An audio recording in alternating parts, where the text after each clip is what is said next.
اعوذ باللہ من الشیطان الرجیم بسم اللہ الرحمن الرحیم قد خسر الذین کذبوا بلقاء اللہ حتی اذا جاءتهم الساعة بغتة قالوا یا حسرتنا على ما فرطنا فيها وهم يحملون أوزارهم على ظهورهم ألا ساء ما يزرون۔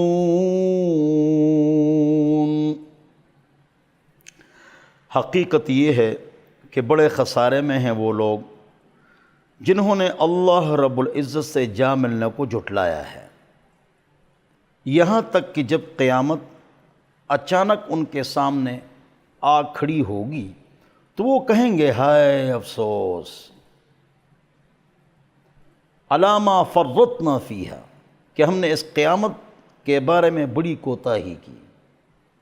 وہم یحملون اوزارہم، اور وہ اٹھائیں گے اپنی بوجھوں کو، یعنی گناہوں کے بوجھوں کو، علی ظہورہم، اپنی پیٹھوں پر، الا ساء ما یزرون، خبردار کتنا برا ہے جو انہوں نے اٹھایا ہے۔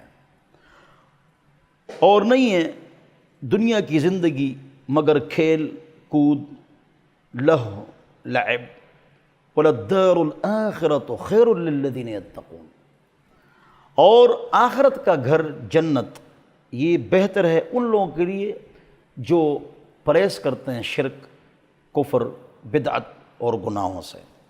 کیا تم لوگوں میں عقل نہیں ہے کہ دنیا مختصر ہے؟ تحقیق ہم جانتے ہیں کہ بے شک آپ کو غم میں مبتلا کرے گا وہ بات یقولون جو یہ مشرکین مکہ کہتے ہیں، فَإِنَّهُمْ لَا يُكَذِّبُونَكَ، پس بے شک یہ آپ کی تکذیب نہیں کر رہے ہیں، وَلَكِنَّ الظَّالِمِينَ بِآيَاتِ اللَّهِ يَجْحَدُونَ، اور لیکن ظالم لوگ اللہ کی آیات کا انکار کرتے ہیں۔ اور تحقیق تسلی نبی پاک صلی اللہ علیہ وسلم کے لیے جھٹلایا گیا بہت سارے رسولوں کو آپ سے پہلے انہوں نے صبر کیا، اس کے اوپر جو انہوں نے ان کو جھٹلایا گیا اور ان کو تکلیفیں دی گئیں، یہاں تک کہ اللہ کی مدد ان کے پاس آئی۔ مکہ میں کتنی تکلیفیں ہوئی، تو آج تکلیفیں آپ پر ہیں اے محمد مصطفیٰ صلی اللہ علیہ وسلم، پہلے بھی اس طرح ہوا ہے، تو اب بھی اللہ آپ کی مدد کرے گا۔ مدد ہو گئی اور تمام یہ علاقے فتح ہو گئے۔ وہی مشرکین مکہ بڑے ظالم جو تھے وہ مارے گئے جنگ بدر میں، 70 نفلق ہامم من رجال اعزت کانوا علینا اعقا واظلما، باقی بھی سامنے کھڑے رہے فتح مکہ کے موقع پر کہ ہم کو معاف کر دیجئے۔ ولا مبدل لکلمات اللہ، اور اللہ جب بات کرتا ہے تو اللہ کی باتوں کے لیے کوئی تبدیل کرنے والا نہیں ہے، اللہ کی باتیں پکی ہوتی ہیں۔ اور تحقیق آپ کے پاس بھیجے ہوئے پیغمبروں کی خبر آ چکی ہے، اور اگر آپ کے اوپر بھاری ہے ان کا اعراض کہ آپ کی بات نہیں مانتے ہیں، تو فَإِنِ اسْتَطَعْتَ، تو اگر تم زمین کے اندر جانے کے لیے کوئی سرنگ یا آسمان میں چڑھنے کے لیے کوئی سیڑھی ڈھونڈ سکتے ہو تو ان کے پاس ان کا منہ مانگا یہ معجزہ لے آؤ، اور اگر اللہ چاہتا وَلَوْ شَاءَ اللَّهُ لَجَمَعَهُمْ عَلَى الْهُدَى، تو اللہ ان تمام لوگوں کو ہدایت پر جمع کر لیتا اور سارے مسلمان ہوتے۔ اللہ اس پر قادر بھی ہے، لیکن اللہ کی سنت اور عادت یہ نہیں ہے۔ اللہ نے خیر شر پیدا کیا ہے، اللہ خالق ہے خیر اور شر کا، ہم کاسب ہیں خیر اور شر کا۔ اللہ نے آگ بھی پیدا کی اور پانی، آپ کی مرضی ہے آگ منہ میں ڈالو یا پانی، یہ نہیں نماز پڑھو یا چوری کرو۔ فلا تکونن من الجاہلین، لہٰذا آپ نادانوں میں سے نہ ہو جائیے۔ بے شک بات وہی لوگ سنتے ہیں، جواب دیتے ہیں جو سنتے ہیں، یعنی خیر سنتے ہیں، دعوت سنتے ہیں، اور مردوں کو اللہ رب العزت زندہ فرمائے گا، ان کی بعثت فرمائے گا، پھر اللہ ہی کی طرف ان کو لوٹایا جائے گا۔ اور یہ لوگ کہتے ہیں کہ کیوں محمد پاک صلی اللہ علیہ وسلم پر اس کے رب کی جانب سے نشانی نہیں آتی؟ آیۃ من ربی، قل کہہ دو بے شک اللہ قادر ہے کہ اتار دے نشانی معجزتاً، اور لیکن اکثر لوگ علم نہیں رکھتے ہیں۔ یہ جو قرآن کی نشانی ہے، معجزہ ہے، اس کا کوئی جواب ہے؟ چاند 2 ٹکڑے ہو گیا، مان گئے؟ 313 افراد عدد اور عدد میں کم 1000 پر غالب آ گئے، یہ معجزہ نہیں ہے؟ لیکن مانتے نہیں ہیں۔ میں نے آپ کو بتایا تھا کہ معجزہ اور جہاد سے لوگ ایمان نہیں لائے۔ لوگ ایمان لائیں تبلیغ، دعوت، اخلاق، ایٹیکیٹس، پرنسپلز، اصول، تجارت صحیح طریقے سے، اس کی وجہ سے ایمان لائیں۔ تلوار سے جو گھر بن جاتا ہے، اسلامک اسٹیٹ قائم ہو جاتا ہے، اس سے اس کی حفاظت ہوتی ہے، وہ بات کی چیز ہے۔ تبلیغ بنیاد اسلام ہے، جہاد شان اسلام ہے۔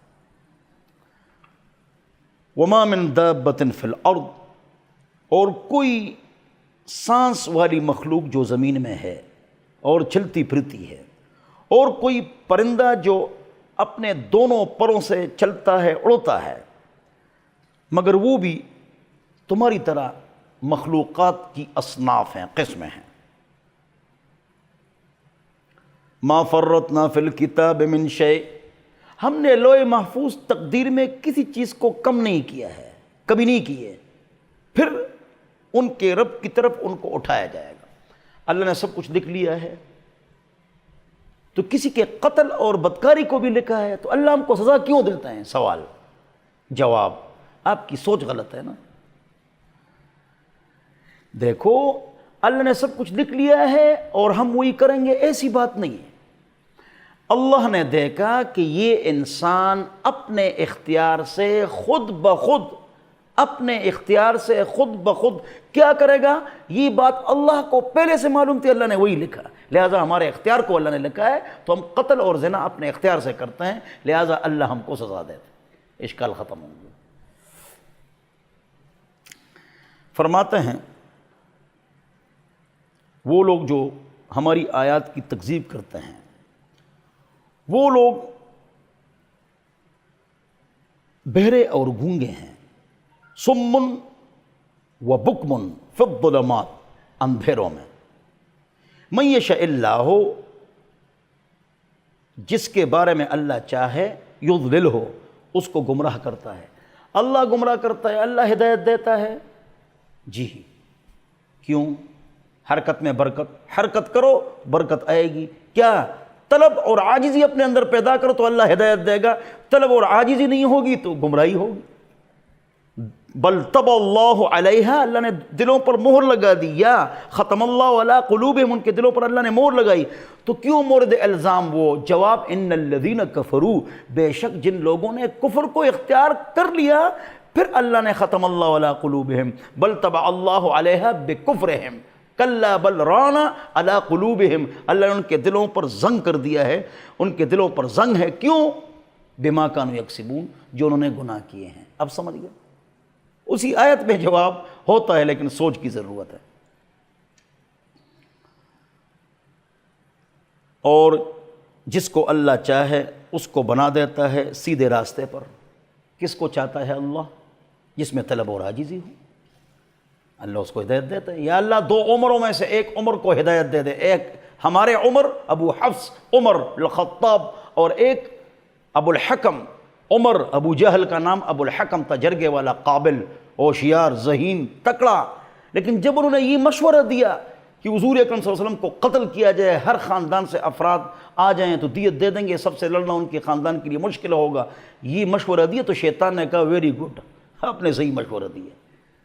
اس دن سے ابو الحکم جرگے والا ہوشیار، اس کا نام ہو گیا ابو جہل، اور نام تو اس کا عمر تھا، ابو الحکم تھا، آج تک ہم اس کو ابو جہل بولتے ہیں۔ یا اللہ دونوں میں سے ایک کو ہدایت دے دے، عمر ہمارے عمر، ابو جہل عمر، تو اللہ نے ہمارے عمر کو ہدایت دے دی۔ کیوں؟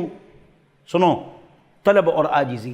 عمر کو کہا گیا قرآن نہیں دیتی، بہن نے کہا نہیں دیتی، صاف ہو جاؤ، وہ پاک صاف ہو گیا قرآن کے لیے، تو عاجزی اختیار کری تو اللہ نے ہدایت دے دی۔ اور ابو جہل میں تکبر تھا، وَلَوْ غَيْرَ أَكَّارٍ قَتَلُونِي رواه البخاری، کہ عبداللہ بن مسعود میرے سینے پر سوار ہے، مجھے قتل کر رہا ہے، یہ تو دہقان ہے، زمینوں میں کام کرنے والا، یہ وہ باتیں شروع کر دی، اچھا ذرا نیچے سے مجھے کاٹو، بیوقوف، کلمہ پڑھو، بیوقوف آدمی، وہ کہتے ہیں مجھے ذرا نیچے سے کاٹو تاکہ لوگ کہے بڑے سردار کا سر ہے، اتنا متکبر۔ حضور نے فرمایا میرا جو فرعون ہے نا ابو جہل، یہ موسیٰ علیہ السلام کے فرعون سے بڑا ہے۔ تکبر، اللہ اکبر، جو حق بات مانتے ہیں اس میں تکبر نہیں، جو ہنسمکھ ہو کر سلام کرتے ہیں اس میں تکبر نہیں، بس۔ آخری آدمی جو جہنم سے نکلے گا وہ متکبر ہوگا، قاتل بھی نکل جائے گا، خودکشی کرنے والا بھی نکل جائے گا، لیکن کون اندر ہوگا؟ متکبر۔ اللہ ہم سب کو تکبر سے بچائے۔ قل، کہہ دو، ارأیتکم، میں آپ کو خبر دے دوں، ان اتاکم عذاب اللہ، اگر اللہ رب العزت کا عذاب تمہارے پاس آ جائے، او اتتکم الساعہ، یا قیامت آپ کے پاس آ جائے، یعنی آپ کے اوپر آ جائے، اغیر اللہ تدعون، کیا تم اللہ کے علاوہ کسی اور کو پکارو گے؟ لات و منات، عزا، بت، غیر اللہ، ان کنتم صادقین، اگر ہو تم سچے، بل ایاہ تدعون، بلکہ جب تم پھنس جاتے ہو اے مشرکین مکہ تو پھر اسی کو پکارتے ہو، اللہ کو پکارتے ہو، فیکشف ما تدعون الیہ، بس اللہ ہٹا دیتا ہے، صاف کر دیتا ہے، جس کے لیے تم اللہ کو پکارتے ہو وہ کام ٹھیک ہو جاتے ہیں انشاء، شرطی کہ اللہ اگر چاہے۔ وَتَنْسَوْنَ مَا تُشْرِكُونَ، اور تم بھول جاتے ہو جو تم لوگ شرک کرتے ہو۔ لات منات، جب دریا میں کشتی ہوتی، سیلاب اور یا طوفان آ جاتا اور کشتی گرنے لگتی، اس وقت لات منات وہ بھول جاتے، اے اللہ بچا دے، اے اللہ بچا دے، جب خشکی میں آ جاتا ہے پھر وہی بت پرستی۔ وَلَقَدْ أَرْسَلْنَا إِلَىٰ أُمَمٍ مِّن قَبْلِكَ، اور تحقیق ہم نے بھیجا بہت ساری امتوں کی طرف آپ سے پہلے، پس ہم نے ان کو پکڑ لیا، بالبأساء، سختیوں کے ساتھ، والضراء، اور تکلیفوں کے ساتھ، تاکہ یہ لوگ اللہ کے سامنے گڑ گڑائیں، عجز و نیازی کریں، اللہ کی طرف رجوع کر لیں۔ پھر ایسا کیوں نہ ہوا کہ جب ان کے پاس ہماری طرف سے سختی آئی تھی اس وقت وہ عاجزی کا رویہ اختیار کرتے، بلکہ ان کے دل تو اور سخت ہو گیا، ولیکن قست قلوبہم وزین لہم الشیطان ما کانوا یعملون، اور مزین کر دیا ان کے لیے شیطان نے جو وہ اعمال کرتے تھے، فلما نسوا ما ذکروا بہ، پس جب انہوں نے بھلا دیا جس کی ان کو نصیحت کی گئی تھی، فتحنا علیہم ابواب کل شیء، ہر چیز کے دروازے ہم نے ان کے اوپر کھول دیے خیر و برکت کے، حتی اذا فرحوا، یہاں تک کہ جب وہ خوش ہو گئے، بما اوتو، جو ان کو دیا گیا تھا اس پر خوش ہو گئے، اخذناہم بغتہ، ہم نے ان کو پکڑ لیا اچانک، فاذا ہم مبلسون، پس اس وقت وہ مایوس ہو گئے، مایوس ہو کر رہ گئے، فقطع دابر القوم، پس کاٹ دی گئی قوم کی جڑ جنہوں نے ظلم کیا تھا، یعنی شرک کیا تھا۔ والحمد للہ رب العالمین، اور تمام تعریفیں اللہ کے لیے ہیں جو تمام جہانوں کو پالنے والے ہیں۔ سوال، ان پر عذاب آیا تو کیا اس کے بعد اس جملے کا کیا مطلب ہے کہ الحمدللہ ان پر تو عذاب آیا؟ جواب، جب مجرم کو سزا مل جائے نا تو الحمدللہ اس پر خوش ہونا چاہیے، یہی ہے۔ قل ارأیتم، اے پیغمبر خدا محمد مصطفیٰ صلی اللہ علیہ وسلم ان سے کہو، ذرا مجھے خبر دے دو، اگر اللہ رب العزت تمہاری سننے کی طاقت کو پکڑ لے اور تمہاری آنکھوں کو پکڑ لے اور تمہارے دلوں پر مہر لگا دے، کون ہے اللہ کے علاوہ کوئی معبود جو یہی طاقت لے کے آئے؟ دیکھ لو کس طرح ہم ترتیب سے اور بار بار اور اچھے انداز سے آیات کو بیان کرتے رہتے ہیں۔ ثم ہم یصدفون، پھر بھی یہ پھرتے جا رہے ہیں۔ قل ارأیتکم، کہہ دو کہ مجھے خبر دے دو، اگر اللہ کا عذاب آ جائے تمہارے پاس اچانک یا سامنے، تو نہیں ہلاک کیا جائے گا مگر ایسی قوم کو جو ظالم ہے، اور نہیں بھیجتے ہم انبیاء کو، بھیجے ہوئے پیغمبروں کو، ان کے دو مقاصد ہوتے ہیں، مبشرین و منذرین، مگر وہ خوشخبری سناتے ہیں اور ڈر سناتے ہیں۔ میں نے آپ کو بتایا تھا کہ اللہ بشیر بھی ہے نذیر بھی ہے، قرآن بشیر بھی ہے نذیر بھی ہے، اور علماء انبیاء کے وارث ہیں، یہ بشیر بھی ہوں گے نذیر بھی ہوں گے، لیکن میڈیا کے اکثر اسکالر یہ بشیر صاحب تو ہوتے ہیں، نذیر صاحب نہیں ہوتے ہیں، گناہوں پر کم بولتے ہیں، کیوں؟ تاکہ کوئی ناراض نہ ہو جائے۔ اللہ، رسول، قرآن سب بشیر اور نذیر ہے، تو عالم بھی بشیر بھی ہوگا نذیر بھی ہوگا۔ پس جو ایمان لے آیا اور وہ اچھا ہو گیا، اس کے اوپر کوئی خوف نہیں ہوگا، نہ وہ غمزدہ ہوں گے، اور وہ لوگ جنہوں نے ہماری آیات کو جھٹلایا ان کو عذاب چھوئے گا جو وہ فسق و فجور کرتے تھے۔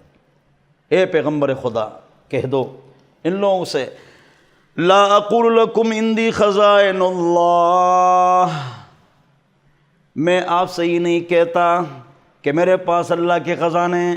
اللہ کے خزانے کس کے پاس ہے؟ اللہ کے خزانے اللہ کے پاس ہے۔ انما انا قاسم واللہ یعطی، میں تقسیم کرتا ہوں، خزانے تو اللہ کے پاس ہے، وہی مجھے دیتا ہے۔ ولا اعلم الغیب، اور میں غیب کا علم نہیں جانتا کہ اللہ مجھے نہ بتائے تو میں نہیں جانتا، اللہ بتائے تو جانتا ہوں۔ بہت سارا غیب کا علم تمام انبیاء سے زیادہ حضور اکرم صلی اللہ علیہ وسلم کو دیا گیا ہے۔ یہاں جو نفی ہے وہ ذاتی کلی کی ہے، ذاتی کلی اللہ عالم الغیب ہے، بس اللہ کے علاوہ کوئی عالم الغیب نہیں ہے۔ نبی کے پاس جو غیب کا علم ہوتا ہے وہ اللہ دیتا ہے، جو اللہ کے پاس ہے وہ سب کچھ دیتا ہے؟ نہیں۔ اس لیے تمام اکابرین اسلاف 1300 سال مفسرین محدثین کا اتفاق ہے، حضرت مولانا اشرف علی تھانوی رحمہ اللہ، حضرت مولانا احمد رضا خان صاحب رحمہ اللہ، یہ سب فرماتے ہیں کہ حضور اکرم صلی اللہ علیہ وسلم کا جو علم غیب ہے یہ عطائی جزی ہے۔ ملفوظات احمد رضا خان صاحب میں لکھا ہے، ہم بھی کہتے ہیں کہ عطائی جزی ہیں۔ کیوں؟ ہم اس لیے کہتے ہیں، سب اہل سنت جماعت حنفی سنی، کہ یہ اسلاف کا موقف ہے۔ غلطی کیا ہے؟ جب جزی عطائی ہے تو غلطی کیا ہے؟ دنیا پیدا ہوئی اور ختم ہو جائے گی، اس کے کان و ما یکون کا علم حضور کے پاس تھا یا نہیں تھا؟ یہ سوال ہے۔ جواب، قیامت کب آئے گی؟ یہ علم اللہ کے علاوہ کسی کے پاس نہیں ہے۔ اختلاف یہاں ہے۔ کتنا تھا؟ بہت تھا۔ جو پاک رب نے حضور کو اس بات کا پتہ چلا، اس کا اس کا جتنی آیتیں اور حدیثیں پیش کی جائیں گی وہی تھا، لیکن جو نہیں تھا، قیامت کا علم، اس طرح اور باتیں کی جا سکتی ہے، تو وہ نہیں تھا تو جزی ہو گیا۔ اللہ ہم سب کو سمجھ عطا فرمائے۔ میں نہیں کہتا ہوں کہ میرے پاس اللہ کے خزانے ہیں، اور نہ میں یہ کہتا ہوں کہ میرے پاس غیب کا علم ہے۔ ولا اقول لکم انی ملک، اور میں تمہیں یہ بھی نہیں کہتا کہ میں نورانی مخلوق ہوں، فرشتہ ہوں، نہ، میں انسان ہوں، بشر ہوں، خاکی ہوں۔ ان اتبع الا ما یوحی الی، میں اتباع نہیں کرتا ہوں مگر جو میری طرف وہی کی جاتی ہے۔ قل هل یستوی الاعمی والبصیر، کیا کہہ دو اے محمد مصطفیٰ صلی اللہ علیہ وسلم، کیا برابر ہیں وہ آدمی جو اندھا ہے اور دیکھنے والا ہے؟ افلا تتفکرون، کیا تم لوگ فکر اور غور نہیں کرتے ہو؟ اللہ ہم سب کو فکر اور غور عطا فرمائے۔